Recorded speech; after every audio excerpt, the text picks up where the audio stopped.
급하게 통화하시던데 무슨 일 있으신 건가요? 여기 지금 이쪽 현장에 플리마켓 관련해서 지금 어제 좀 민원 이슈가 있어가지고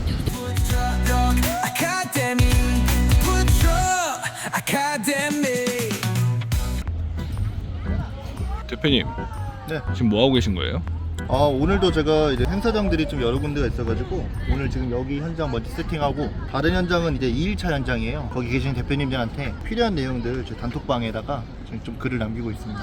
세팅하신다는 게 무슨 말이에요? 이제 뭐 푸드트럭이나 뭐 플리마켓 행사 같은 것들을 하면 이제 아파트 단지 들어왔을 때 자리를 먼저 잡아줘야 되잖아요. 현장에 푸드트럭은 어디에 위치를 잡고 몇 대가 들어오고 또 플리마켓 팀들은 어디에다가 자리를 잡으면 되는지 그런 부분들 먼저 세팅을 하고 놀이시설들이 좀 있어요. 뭐 바이킹이나 이제 금붕어 같은 것들 그런 사장님들이 오셨을 때도 자리를 잡아주는 이런 것들을 이제 포괄적으로 세팅이라고 하고 있습니다.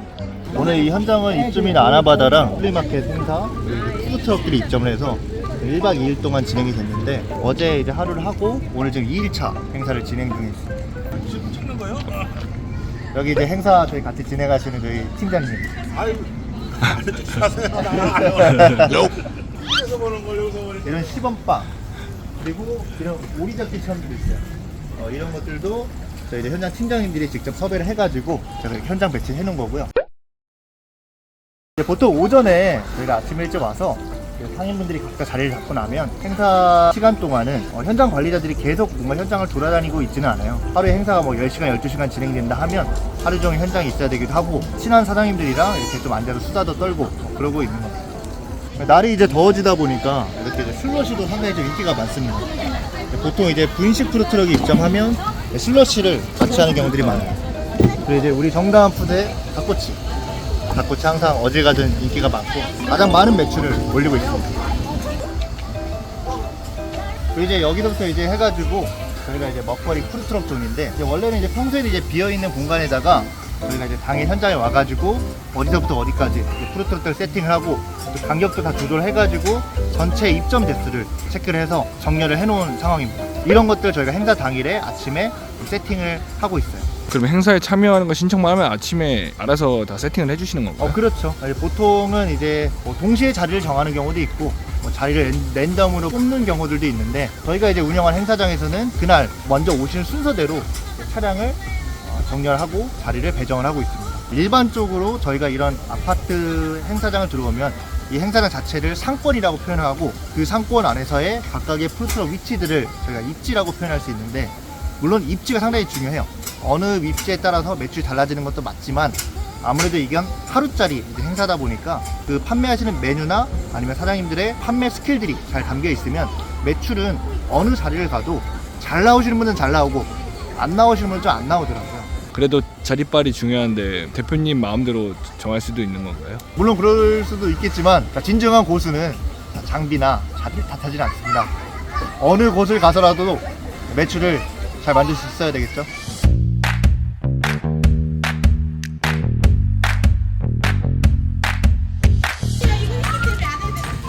네, 무슨 얘기를 그렇게 하시는 거예요?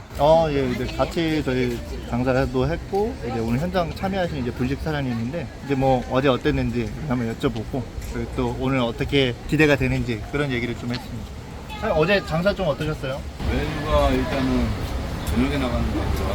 저녁에서 진짜 그래도 저녁에 그래도 좀 바짝 이렇게 많이 나오셨나 보네요. 또 그러면 행사 저희 초대하면 또 오실 건가요?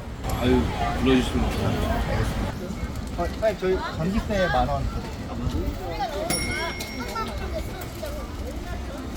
네, 감사합니다.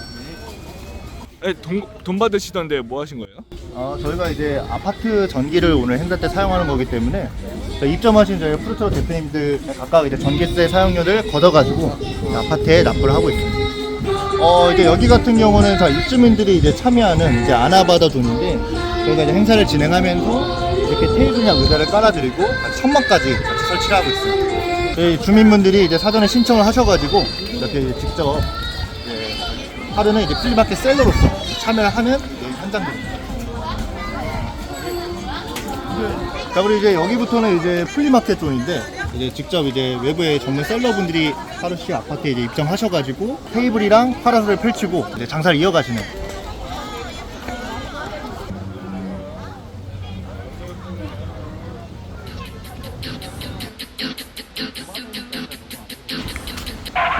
급하게 통화하시던데 무슨 일 있으신 건가요?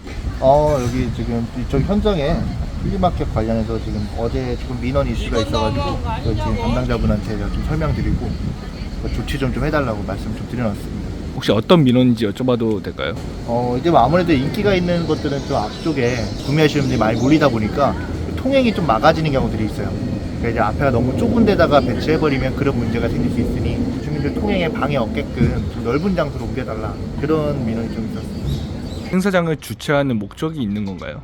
일단 뭐 여러 이유들이 있겠지만, 일단 첫 번째로는 이제 푸드트럭 같은 경우는 입점 장소들이 사실 상당히 중요하단 말이에요.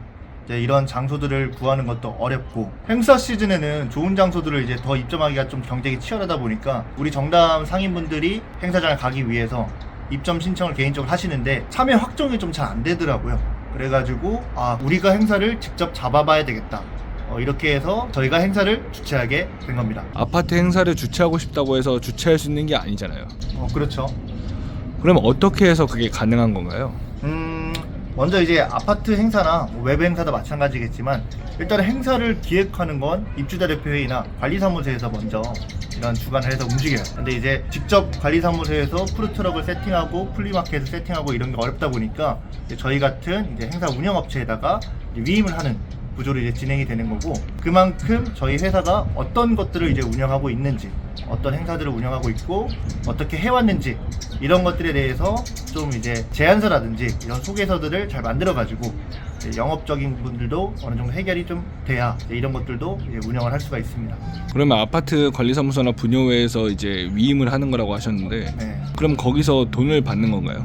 돈을 일반적으로 받는 경우도 있고 안 받는 경우도 있는데, 대부분은 아파트에서는 돈을 안 받고 하기를 원해요. 그래서 저희도 이제 뭔가 이제 제안서를 넣을 때 아파트에서 지출하지 않더라도 행사가 운영이 될 수 있게끔 그런 내용들로 많이 좀 제안을 합니다. 그러면 지금까지 행사 주최한 거는 성공적으로 보시나요? 올해 저희가 상반기부터 좀 적극적으로 행사 유출해가지고 저희 상인분들 포함해서 각 현장으로 매주 이제 행사를 진행했는데, 아시다시피 지금 매주 토요일마다 한 달 동안 비가 왔어요. 그래가지고 기대했던 것보다는 좀 낮았지만 그래도 비가 온 거 대비해서 결과는 그래도 상당히 좀 괜찮은 편입니다.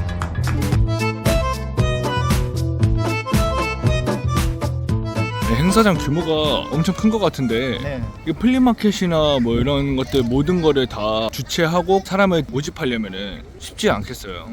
그렇죠. 아무래도 이게 한 분 한 분 연락을 직접 돌리기는 아무래도 좀 한계가 있죠. 그럼 어떻게 해서 사람들을 끌어모으는 거죠? 그래서 대부분 저희가 네이버 카페나 카카오톡 단톡방, 네이버 밴드 이런 쪽에서 이제 입점 상인분들을 많이 모집을 하고 있습니다. 그럼 주최를 하는 대표님 같은 경우는 어디 부분에서 수익을 가져가시는 거예요? 저희가 이제 푸드트럭 대표님들 기준을 좀 설명을 드리면, 보통 어느 행사에 입점비라는 항목이 있습니다. 근데 이런 입점비는 저희 이제 운영사의 이제 수익으로 이어지기보다는 아파트에 어느 정도 이제 환원이 들어가는 구조라고 보시면 돼요. 그러면 이제 실질적으로 이제 아파트 행사를 운영했을 때 저희가 수익적인 부분을 가져갈 수 있는 거는 뭐 이제 오도비 아니면 뭐 수수료 이런 항목으로 푸드트럭 같은 경우는 매출의 몇 %씩 행사를 섭외하시는 분들한테 납부를 하고 있는데, 저희 같은 경우는 이제 그런 쪽에서의 어느 정도 수익 구조를 가져가고 있다고 보시면 됩니다. 푸드트럭을 제외한 다른 부분들은 어떤 구조로 수익 구조가 이루어지는 거죠? 종종 그런 경우들도 있어요. 아파트에서 비용을 줘서 행사를 운영하는 경우들이 있는데, 이럴 때는 이제 그런 부분이 저희 이제 운영 수익으로 안 맞는 부분들도 있고요. 근데 이제 그런 게 없다 하면 아무래도 이제 행사 자체만으로 큰 수익을 가져가기는 어려운 부분들이 있습니다. 다만 저희가 계속 행사를 저희가 유치하고 운영하려는 것들은 이제 우리 상인분들이 평일에는 돈가스 장사를 하시면서, 알뜰장에 장사를 하시면서 주말에 다른 품목으로 행사를 입점할 수 있게끔 해야 되기 때문에 저희가 계속 행사장을 만들고 구하고 그리고 입점을 시키고 있습니다. 대표님네 정담 같은 경우는 장터가 별로여도 끝까지 책임을 져주긴 하나요? 일반적으로 장터 계약이 1년 내지 2년인 경우들이 제일 많아요. 그러면 1년치를 한 번에 납부가 되는데, 그걸 이제 100% 책임을 지는 건 아무래도 좀 어려운 부분이 있겠죠. 다만 누가 봐도 이거는 정말 입점비에 비해서 아니면 뭐 계약 금액에 비해서 너무 매출이 안 나온다 했을 때는 같이 그 원인을 분석을 해보고, 그리고 그게 장터 운영 자체의 문제라고 하면 거기에서 어느 정도 AS를 하는 부분들은 좀 가능합니다. 일반적으로 저희 기존의 정담 상인분들 같은 경우는 알뜰 장터 위주로만 움직였던 분이 가장 많이 계신데, 지금은 새로 시작하시면서 알뜰장보다 좀 더 활기차고 좋은 분위기에서 추가적인 수익을 얻고 싶다 하시는 분들이 워낙 많기 때문에 저희가 이런 행사장이나 축제장을 같이 오픈을 하면서 새로운 길들을 많이 열어드릴 수 있을 것 같아요. 자, 그래서 이제 막 푸드트럭을 시작하시는 대표님들 중에 어떤 내용들이 궁금하다 하시는 분들은 저희 푸드트럭 아카데미나 저희 정남 본사로 전화를 주셔가지고 자유롭게 문의를 해주시면 되겠습니다.